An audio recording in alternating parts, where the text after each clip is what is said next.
आज का हमारा टॉपिक है mutual inductance of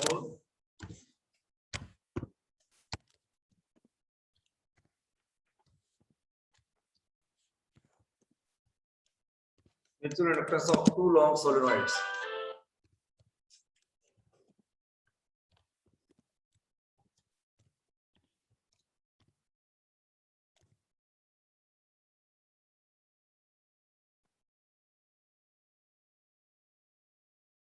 mutual inductance of two long solenoid coaxially. तो इसका एक्सप्रेशन डिराइव करेंगे। सपोज दैट डायग्राम बनाएंगे आप भी मेरे साथ। I have a wire, copper wire in the form of solenoid. This is a solenoid.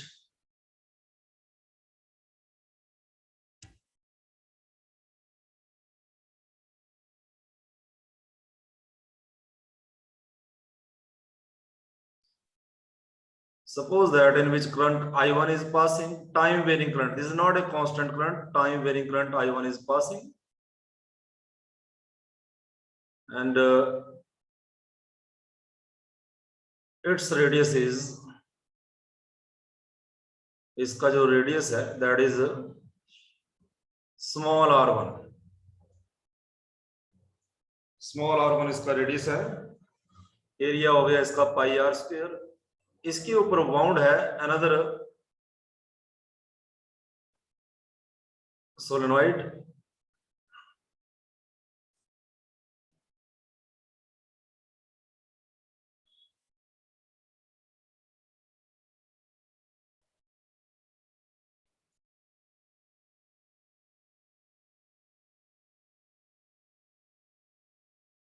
इस तरह से सिचुएशन है। और मान लेते हैं इसमें करंट जो है I2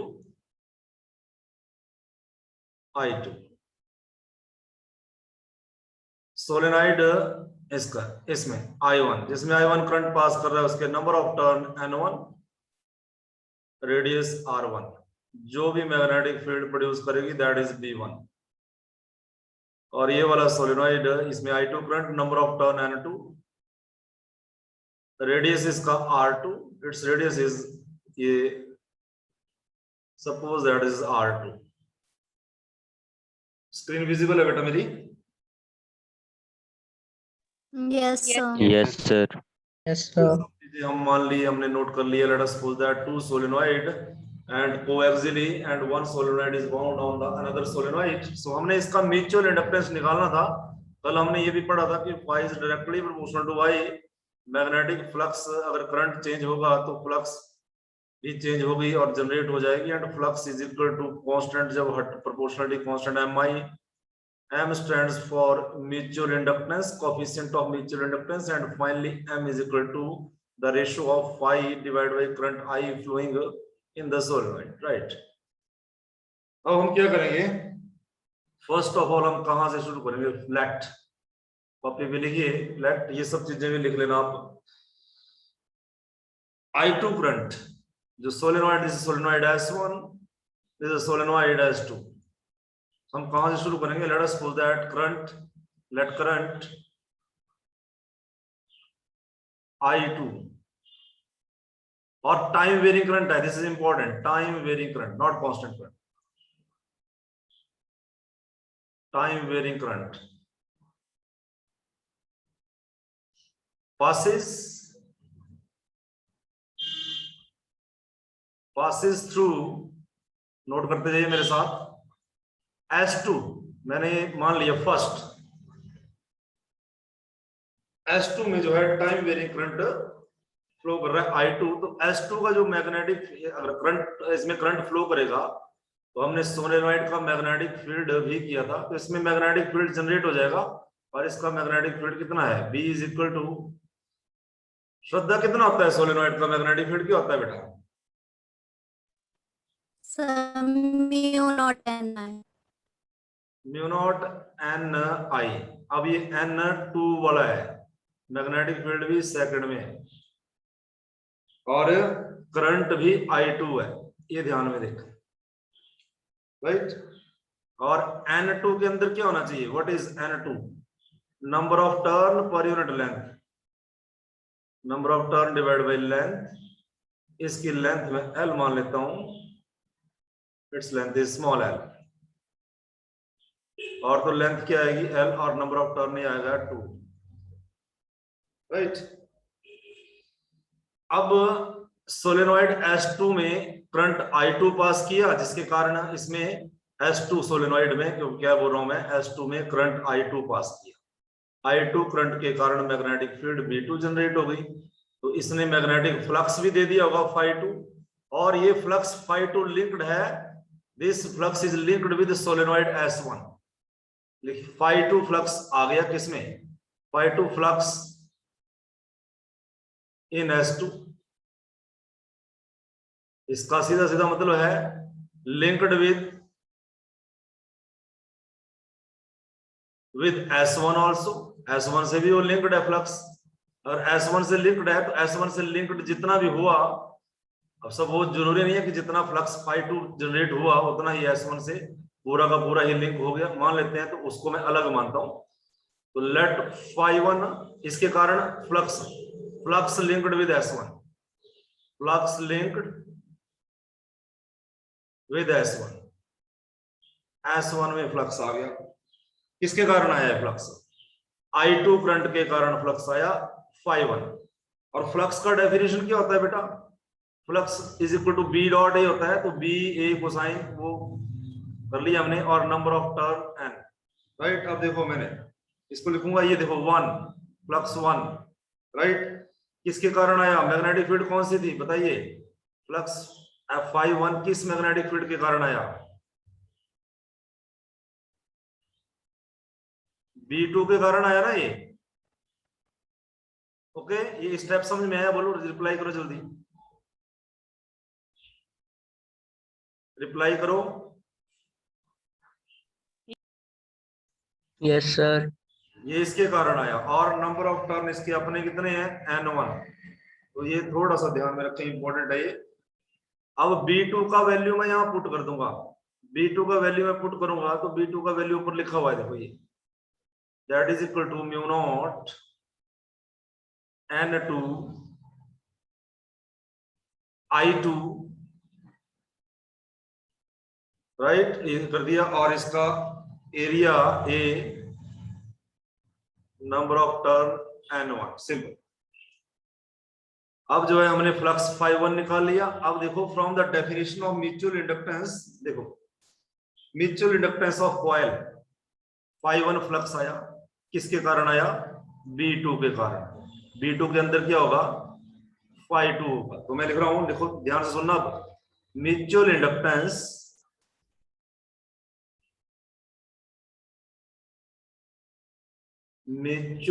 inductance of coil 1 of S1 with respect to S2, with respect to S2, देखो ध्यान से सुनना क्या लिखूंगा मैं, M म्यूचुअल इंडक्टेंस किस में आया, फर्स्ट में, किसके कारण आया, सेकंड के कारण आया, M12 mutual inductance of S1 with respect to S2, it is its definition, ये ऊपर लिखा हुआ डेफिनेशन, M होता है phi डिवाइड बाई I, तो phi डिवाइड बाई I, ये स्टेप इंपॉर्टेंट है। phi कौन सा लेंगे भाई, phi1 1 में आया, राइट, किसके कारण आया, I2 के कारण आया, ये वाला स्टेप भी इंपॉर्टेंट है, अंडरस्टैंड दिस।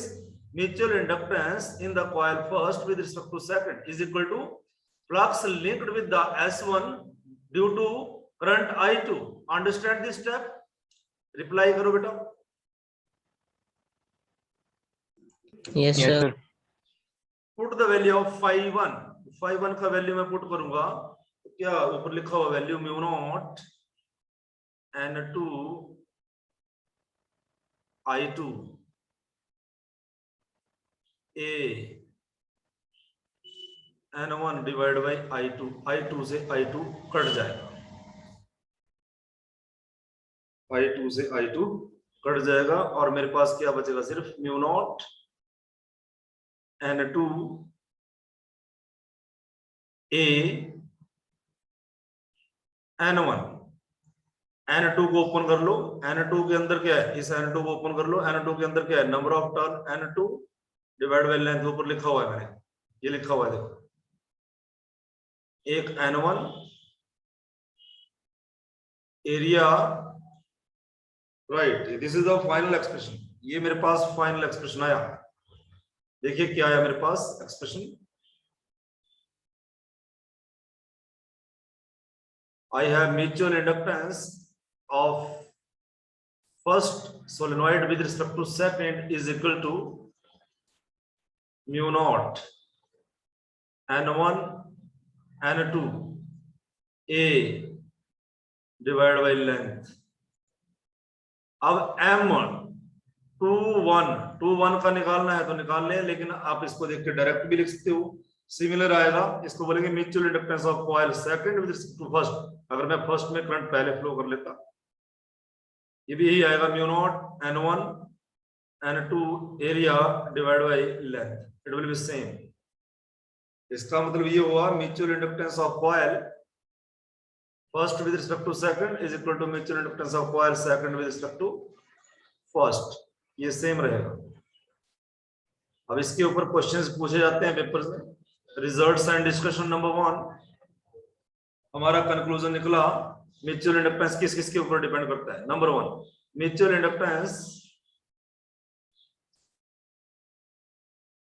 सब क्वेश्चन जो है सीबीएसई के पेपर के हिसाब से इंपॉर्टेंट है। नंबर ऑफ टर्न N1 और N2, result number 1। Result number 2, mutual inductance is directly proportional to common area, दोनों का जो कॉमन एरिया है, सिर्फ और सिर्फ common area of two solenoids, common area. Number 3 result क्या है, म्यूचुअल इंडक्टेंस किसके ऊपर है, mutual inductance is directly proportional to mu naught, very important. अगर मैं एक सॉफ्ट आयरन लूं, सॉफ्ट आयरन कोर लूं, उसकी परमेबिलिटी बहुत ज्यादा होती है, कल भी मैंने आपको बताया था। उसके ऊपर ये वायर नंबर 1 बाउंड कर दें, दिस इज प्राइमरी कॉइल, और इसके ऊपर एक सेकेंडरी बाउंड कर दें,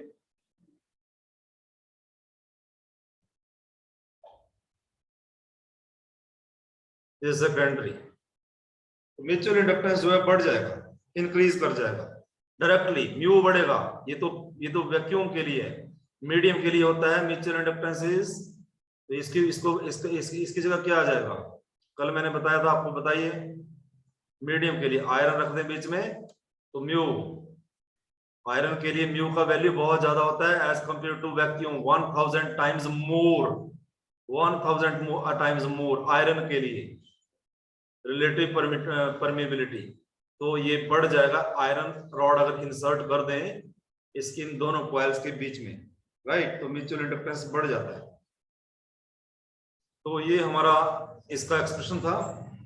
अब इसमें ये जो कपल किया दोनों को, कपल, इसके आगे भी है, वो आप पढ़ लेना, कंपल्सरी बस में है नहीं इससे ज्यादा।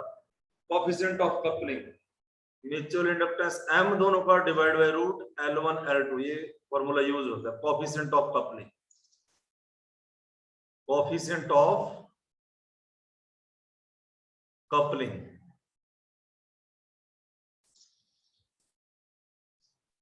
कपलिंग ये हमें ये बताता है कि म्यूचुअल इंडक्टेंस का जो है मैग्नीट्यूड कितना आता है, म्यूचुअल इंडक्टेंस की वैल्यू कहां से कहां तक लाई करती है, ये मैथमेटिकली हमें ये बताता है। अब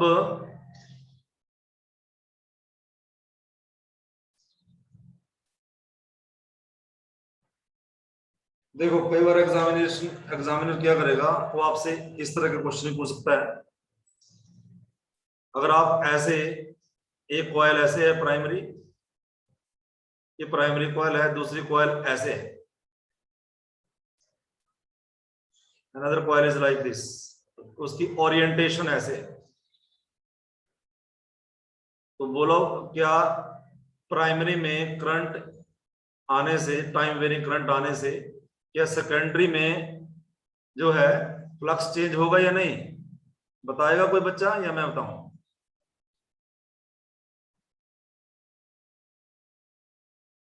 चलो क्लॉकवाइज करंट है तो इधर आ गया मान लो साउथ पोल, इधर आ गया नॉर्थ पोल।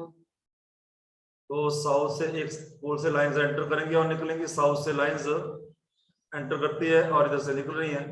इसकी मैग्नेटिक फील्ड तो ऐसे है, ये तो लिंक ही नहीं है। S1 में मैग्नेटिक फ्लक्स चेंज ही नहीं होगा अगर इसको ऐसे रखेंगे आप। तो इस ओरिएंटेशन में, इस रिलेटिव पोजीशन में S2 में फ्लक्स जीरो, S2 में फ्लक्स लिंक ही नहीं होगा, मिनिमम होगा। लेकिन अगर आप इनको इस तरह से बाउंड करते हो, कपलिंग करते हो इनकी, एक ये है और दूसरा ऐसे है, तो फ्लक्स लिंक्ड मैक्सिमम होगा, मैक्सिमम इस पोजीशन में मैक्सिमम, राइट। दोनों को बाउंड करते हो दूसरे पे तो जो है मैक्सिमम फ्लक्स लिंक्ड होगा। कई बार ऐसे क्वेश्चन जो है पूछे जाते हैं एग्जामिनेशन में। ओके बेटा, अंडरस्टैंड दिस। ये लास्ट आर्टिकल था इस चैप्टर का। अभी हम जो है कुछ एमसीक्यूज लेंगे इसके, राइट। अंडरस्टैंड, रिप्लाई कीजिए। Yes sir. रिप्लाई करो।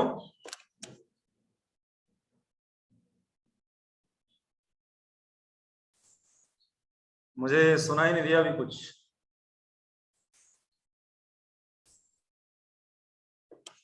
Arushi, Yes, sir.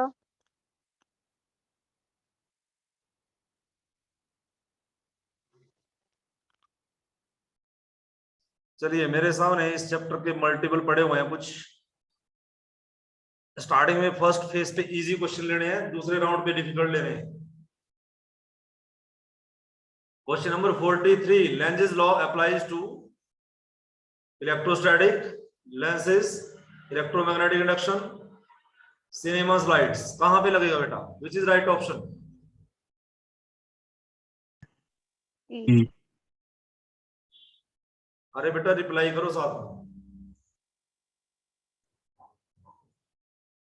Right option is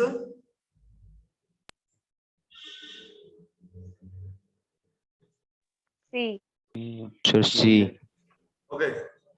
Question number 44, if a coil of metal wire is kept stationary, coil of metal wire is kept stationary in a non-uniform magnetic field. ये मान लो ये coil है, इसी को ले लो, इसको भूल जाओ अभी। नॉन यूनिफॉर्म मैग्नेटिक फील्ड का मतलब मैग्नेट ऐसे ऐसे घूम रहा है, ऐसे घूम रहा है तो मैग्नेटिक फ्लक्स इसके थ्रू चेंज होगी। तो नो मतलब फ्लक्स तो चेंज हो रही है इसके अक्रॉस। तो फैराडे लॉ से क्या आंसर आएगा इसका, बताइए। Sir, EMF is induced in the coil. EMF induced in the coil, okay. Option B भी देखिए, Neither EMF or nor current is induced. Option D correct होगा, both EMF and currents induced, right? Yes, sir. sir, D. Question number 45, the magnetic flux linked with the coil in weber. Flux दिया हुआ है, बोलता है induced EMF निकालिए time 2 second पे। तो flux अगर आपके पास दे रखा है तो आप इंड्यूस्ड ईएमएफ निकालिए, E is equal to d∅dt लगाइए, differentiate it and tell me the answer in the 2 second. Differentiate करके टाइम का Sir, वैल्यू पुट 16 volt. कितना आंसर आया? Sir, 16 volt. 16. Volt. Yes, sir. 16 volt. 16 Sir. Sir 44 का sir सी होना चाहिए sir, stationery लिखा ऊपर इसीलिए। क्या बोला? सर 44 का सर सी होना चाहिए सर, क्योंकि कैप्ट स्टेशनरी लिखा है सर। अगर वो मूव ही नहीं करेगा तो ईएमएफ और करंट कैसे आएगा? बेटा ये नॉन यूनिफॉर्म Flux change हो मैग्नेटिक रही फील्ड है। है। नॉन यूनिफॉर्म मैग्नेटिक फील्ड में फ्लक्स चेंज होगा। phi is equal to BA, non uniform magnetic field, non uniform flux का मतलब हुआ phi चेंज हो रहा है। पर सर वायर भी तो सर स्टेशनरी है सर, रुकी हुई वायर है। स्टेशनरी है ना, कॉइल स्टेशनरी है, लेकिन फ्लक्स चेंज हो रहा है। हमें तो फ्लक्स चेंज कराना है। या तो तुम मैग्नेट को रेस्ट पे रख दो, मैग्नेटिक फील्ड कांस्टेंट होगी, ठीक है। तुम वायर को मोशन में ला दो तो भी फ्लक्स चेंज होगा, या तुम इसको रेस्ट पे रख दो, इसको मोशन में ले आओ तो भी मतलब तो हमारा फ्लक्स चेंज करवाने से है ना, सर्किट से। Yes sir. Okay yes sir. Okay, तो ये ध्यान से पढ़ें, एग्जामिनर बहुत चालाक होते हैं, वो ऐसे घुमा के क्वेश्चन डाल देते हैं। नेक्स्ट वन इज ये वाला कर लेना क्वेश्चन। क्या, कौन सा फॉर्मूला? पढ़िए इस क्वेश्चन को। एरिया दिया है 0.05 metre square, number of turn दिए हैं 800, परपेंडिकुलर मैग्नेटिक फील्ड का स्ट्रेंथ दिया हुआ है बी,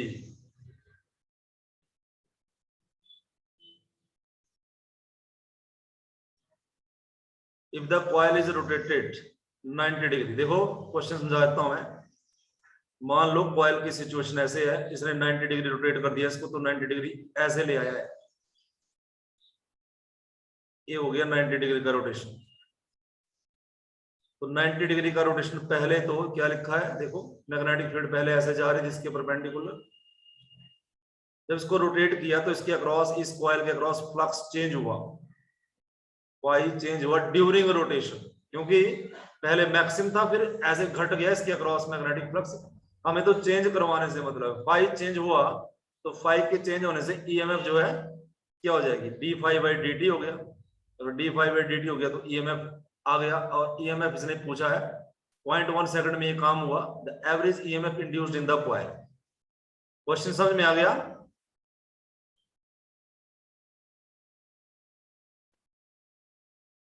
क्वेश्चन समझ में आ गया बेटा? Yes sir. सो अब मुझे बताइए इसमें इसमें इसमें कैसे निकालेंगे, इसकी तो कोई जरूरत नहीं है मुझे अभी। एवरेज ईएमएफ इंड्यूस्ड कैसे निकालोगे,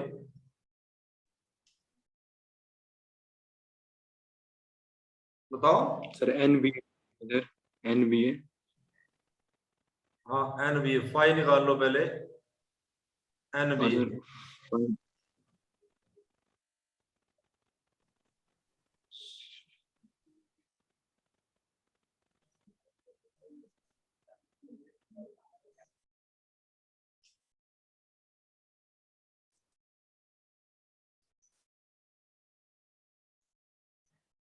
कितना है इसका? टाइम से डिवाइड कर देंगे सर 0.1। टाइम से डिवाइड करो फिर।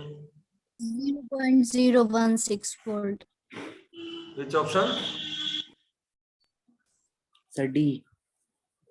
डी। मेरे पास नहीं है आंसर, जो भी है हम कैलकुलेशन ही कर रहे हैं। आंसर है लास्ट में दिए हुए, देख लेना अपन को, तो इसका आंसर ऐसे आ जाएगा। अब question number 47, a moving conductor coil in magnetic field produces N induced EMF, this is in accordance with, देखो कितना सिंपल क्वेश्चन है, ऐसे भी आ सकते हैं, यहाँ पे गड़बड़ मत करना इन दोनों में। बताइए which option is right?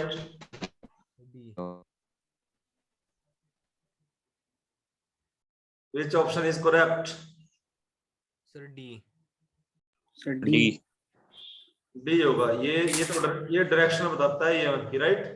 Current का डायरेक्शन बताता है, ओके, मैग्नेटिक फील्ड का डायरेक्शन बताता है। Yes sir. Question number 48, read the question and tell me the right option.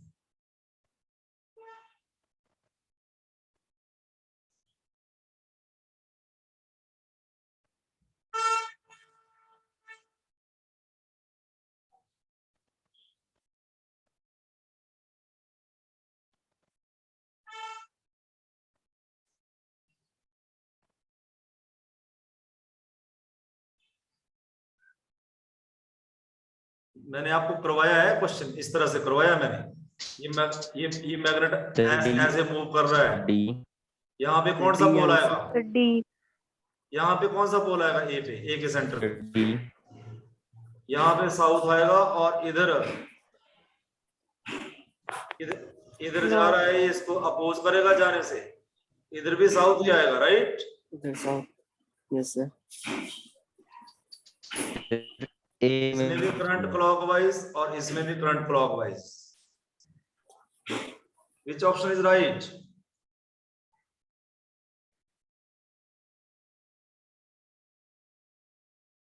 बताओ बेटा। Sir D.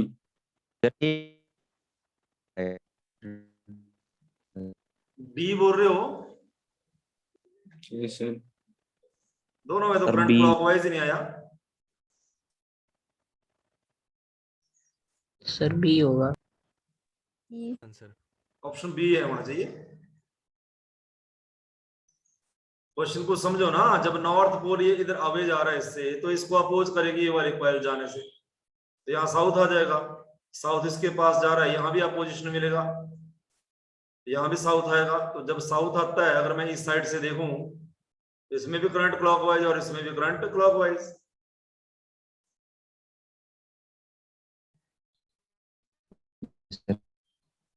चेक कर लेते हैं, इसका ऑप्शन चेक कर लेना, ठीक है।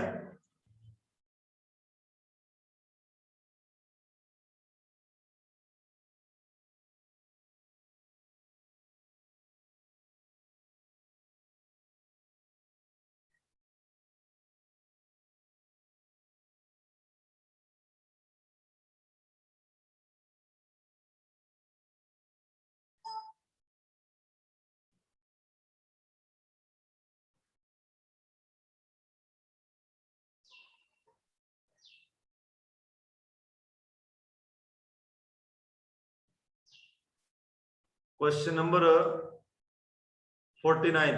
Do it fast. Tell me the right answer. Quick answer.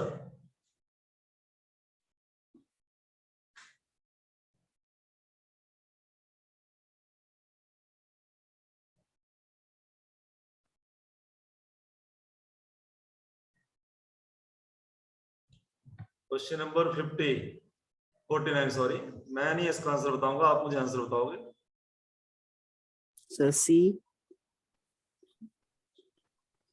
और बच्चे भी बताएं, अगर सभी का आंसर सेम आ रहा है इसका मतलब ठीक है। यस सर, सी सर। सी, ऑप्शन सी। जिसने 49 कर लिया वो 50 नंबर क्वेश्चन का आंसर बताएं, जिसने 50 भी कर लिया वो 51 का भी बताएं, जल्दी। सब फॉर्मूला जाए।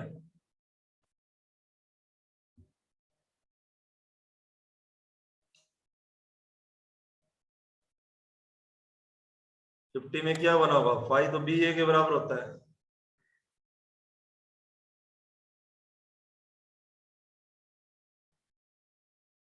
Differentiate the equation both side. With respect to time, d phi by dt is equal to area तो constant है dv by dt and d phi by Faraday law बोलता है it is equal to minus of EMF. EMF बना minus of area into dv by dt. Which option is correct? 50 का कौन सा answer आया बेटा? सर ए। ए। 51 भी बताइए। सर इसका 51 भी बताओ। सर बी है इसका। बी। तो बी। 51 में ऑप्शन बी,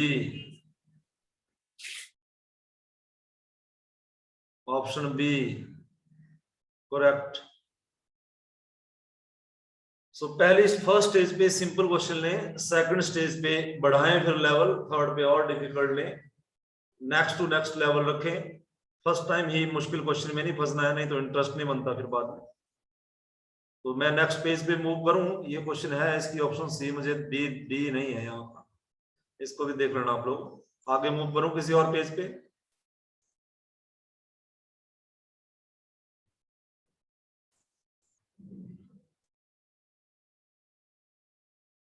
बी होगा।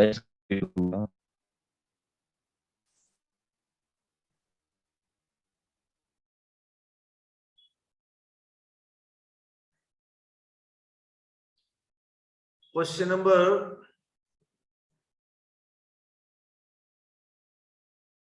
53।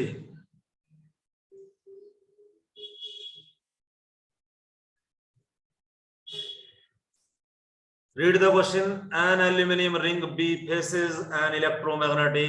Okay. इलेक्ट्रोमैग्नेट टेम्पररी मैग्नेट होता है, ये वायर बाउंड कर दी आयरन पे, इलेक्ट्रोमैग्नेट बन गया और ये रियोस्टेट से करंट का वैल्यू चेंज करेंगे। यहाँ पे आप खड़े हो, the current I through the A can be altered, right? ये एंटर किया जा सकता है। ऑप्शन है वेदर आई इंक्रीजेस और decreases we will not experience any force. अगर मैं आई को बढ़ाऊं और आई को घटाऊं तो इसको बढ़ाने या घटाने से चेंजिंग करंट इसमें क्या प्रोड्यूस कर देगा बेटा? पहली ऑप्शन को हम डिस्कस कर रहे हैं। अगर मैं रियोस्टेट के थ्रू सर्किट में जो करंट फ्लो कर रहा है, करंट मान लो ओवरऑल क्लॉकवाइज चल रहा है, तो ओवरऑल क्लॉकवाइज चल रहा है तो ये बन गया साउथ पोल और ये बन गया इसका नॉर्थ पोल। यहां से लाइंस निकलेंगी, यहां से लाइंस निकलेंगी, तो ये तो इसको टच कर रही है, टच कर रही है ना इसको लाइंस। ये इतना समझ में आ गया? रिप्लाई कीजिए जल्दी, टाइम को ध्यान में 3 मिनट बचे हैं। Yes, sir. जब आप करंट चेंज करोगे, करंट का स्ट्रेंथ चेंज करोगे, करंट का स्ट्रेंथ चेंज होने से मैग्नेटिक फील्ड चेंज होगा, मैग्नेटिक फील्ड के स्ट्रेंथ से मैग्नेटिक फ्लक्स चेंज होगा, तो फ्लक्स इस रिंग के थ्रू चेंज होगा। तो जो है तो क्या होगा? Yes, sir. तो यहाँ पे नॉर्थ पोल आ जाएगा ना। ये भी अपना कौन सा पोल प्रोड्यूस करेगा? फ्रंट साइड कौन नॉर्थ। सा पोल आएगा? नॉर्थ ही आएगा ना, इसको अपोज करेगा ना। अगर करंट इंक्रीज करोगे तो यहाँ पे मैग्नेटिक फील्ड नॉर्थ की स्ट्रेंथ बढ़ेगी, नॉर्थ की स्ट्रेंथ बढ़ेगी तो यहाँ पे भी नॉर्थ आएगा। ओके, रिप्लाई करो, बताया मैंने आपको क्लास में। Yes, yes sir. सर। इस साइड से देखो आप, लेफ्ट साइड से, तो आपको करंट दिखेगा एंटी क्लॉकवाइज। अगर मैंने बोला आई बढ़ेगा तो बी बढ़ेगा, बी बढ़ेगा तो फाई बढ़ेगा, फाई बढ़ेगा तो नॉर्थ पोल का स्ट्रेंथ बढ़ेगा। इधर नॉर्थ पोल का स्ट्रेंथ बढ़ा तो ये बढ़ेगा। लेकिन अगर मैं करंट को डिक्रीज करूं, करंट डिक्रीज होगा तो बी भी डिक्रीज होगा, तो फाई भी डिक्रीज होगा, तो नॉर्थ पोल की स्ट्रेंथ उस टाइम कम होने लगेगी। तो यहाँ पे एकदम से कौन सा पोल आएगा? South. साउथ। अब इस ऑप्शन को रीड कीजिए, वेदर, पहली ऑप्शन, वेदर करंट इंक्रीजेस और decreases we will not experience any force. गलत ऑप्शन है, रॉन्ग, राइट? ठीक है। Yes. Option B, if current decreases A will repel B. अगर करंट डिक्रीज करेगा तो अट्रैक्ट करेगा ना ये। Yes, sir. Yes, sir. ये ऑप्शन बी गलत है। If current increases A will attract B. अगर करंट बढ़ेगा, करंट इंक्रीज करेगा तो ये बोला अट्रैक्ट करेगा बी को, ये गलत है। करंट इंक्रीज करेगा तो रिपेल नहीं करेगा, No. करंट इंक्रीज करेगा तो मैग्नेटिक फील्ड इंक्रीज करेगा, magnetic field Yes, flux, sir. Flux तो नॉर्थ पोल का स्ट्रेंथ बढ़ेगा, Yes, तो यहाँ sir. भी कौन सा पोल आएगा? North Pole. तो ये रिपेल No. करेगा, ये भी गलत। If current increases A will repel B, this is the right option. Okay बेटा,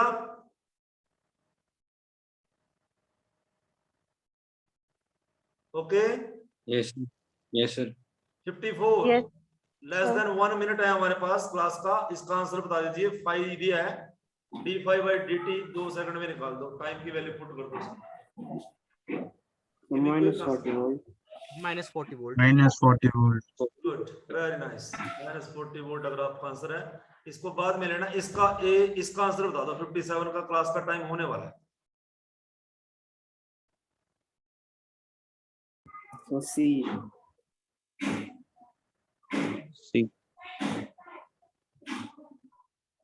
58 का आंसर बता दो जल्दी से। 58 सिंपल क्वेश्चन है, रेजिस्टेंस दिया है।